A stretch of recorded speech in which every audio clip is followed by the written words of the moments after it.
पकाउने चाहिँ यसो अब फ्राई गर्न सकिँदैन, गरिब भयो यस्तै छ हालत।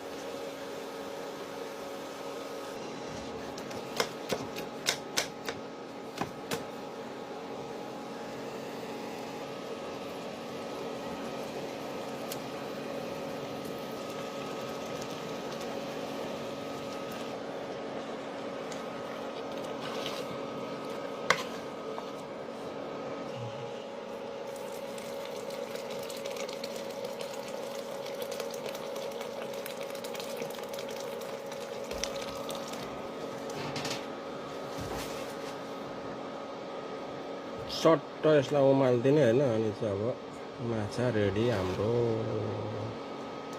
हुन्छ। हाम्रो चाहिँ यसरी खान्छौँ जनताहरू, तपाईँहरूको अब आफ्नो इच्छा हो। स्वास्थ्यलाई चाहिँ फाइदा गर्छ यसरी खाँदाखेरि भन्छन्। अब आइरहन्न, मलाई पनि थाहा भएन। डक्टर हिसाबले चाहिँ यो खाउँ भनेर हामीले चाहिँ